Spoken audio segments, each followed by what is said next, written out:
English അറിയില്ലെങ്കിൽ അതൊരു കുഴപ്പമല്ല. പക്ഷേ മലയാളത്തിൽ സംസാരിക്കാൻ എന്തുകൊണ്ടാണ് നിങ്ങൾക്ക് മടി എന്ന് 1000 വട്ടം മലയാളികൾ ഇവരോട് ചോദിച്ചതാണ്. MP ഓഫ് ഇടുക്കി ഡീൻ കുര്യാക്കോസ് എന്നൊക്കെ പറഞ്ഞു കഴിഞ്ഞാൽ യഥാർത്ഥത്തിൽ കേന്ദ്രസേനയ്ക്ക് അറിയാമോ? കേന്ദ്ര പോലീസിന് അറിയാമോ? ഇത്രയും ഒരു പൊട്ട ഇംഗ്ലീഷ് പറയുന്ന ആൾ എങ്ങനെ MP ആകുമെന്ന് വിചാരിച്ചത് തട്ടിത്തോളിൽ കയറ്റി അവരെടുത്ത് വണ്ടിയിലിട്ട് കൊണ്ടുപോകും.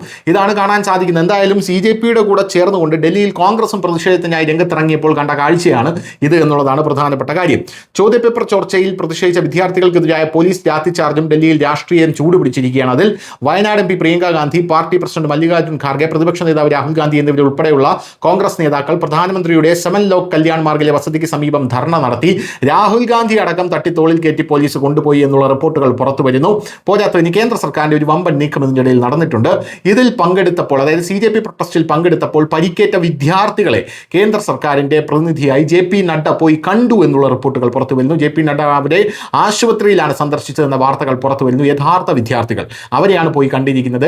CJPയുടെ കുരുക്കിൽ വീണ്ടും വന്ന യഥാർത്ഥ വിദ്യാർത്ഥികളെ പോയി കണ്ടിട്ടുണ്ട്.